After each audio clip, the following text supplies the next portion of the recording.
In 2014, Coca-Cola secretly funded a scientific organization and spent $1.5 million making sure the public never blamed sugar for the obesity epidemic. 300,000 Americans were dying from it every single year. They knew, and they buried it.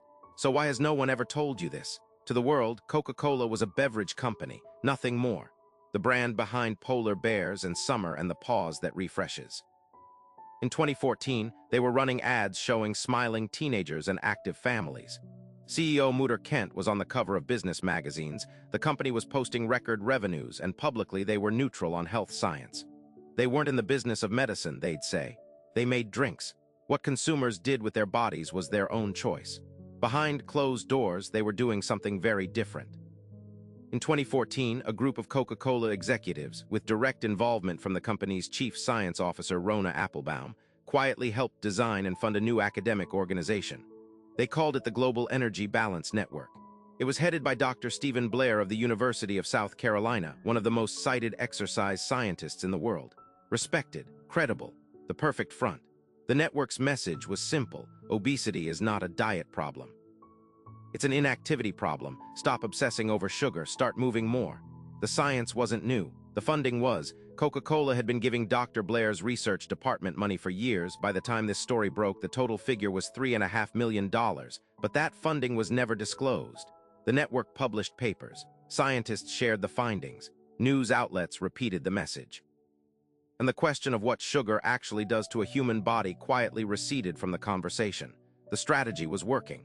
Through 2014 and into 2015, the Global Energy Balance Network held symposiums. Its scientists appeared in major media. The core message, exercise, not diet, began seeping into public health narratives, and Coca-Cola stayed invisible. Their name wasn't on any of it.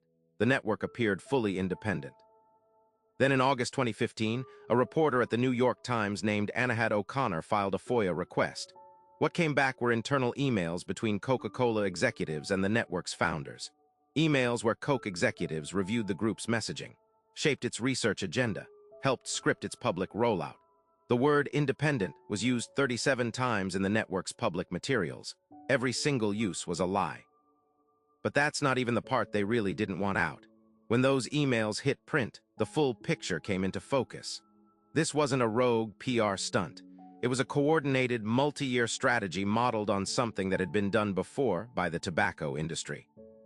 In the 1950s and 60s, cigarette companies funded their own science, created their own researchers, and bought enough credibility to delay meaningful regulation for decades.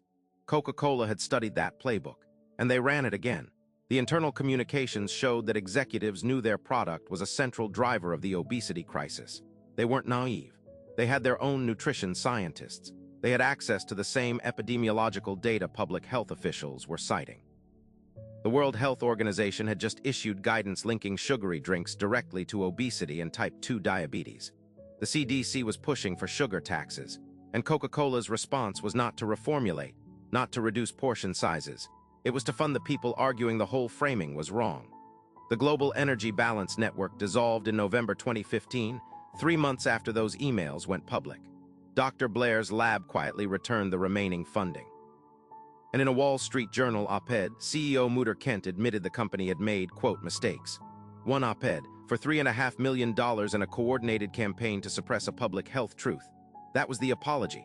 No executive was charged. No regulator opened an investigation. Rona Applebaum, the chief science officer who ran the program, resigned. That was it. She resigned, not fined, not deposed, not called before Congress. In the United States, it is entirely legal for a corporation to fund research, shape its conclusions, and never disclose that relationship, as long as the word fraud can't be pinned to any specific claim. Coca-Cola's lawyers knew exactly where the line was. They stayed just behind it.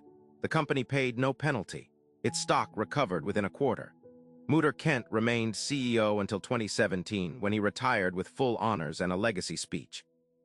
The Global Energy Balance Network was gone, but the executives who built it were not gone. They moved into consulting, advisory boards, new companies with new names. The system that made this possible didn't punish them, it promoted them. Coca-Cola still sells the same product. The obesity epidemic is still the leading driver of preventable death in America. And the structure that allowed a private company to secretly purchase public health science, The undisclosed funding, the academic front groups, the revolving door between industry and research. None of it was made illegal after this. None of it. So here's the question nobody in power seems to want to answer.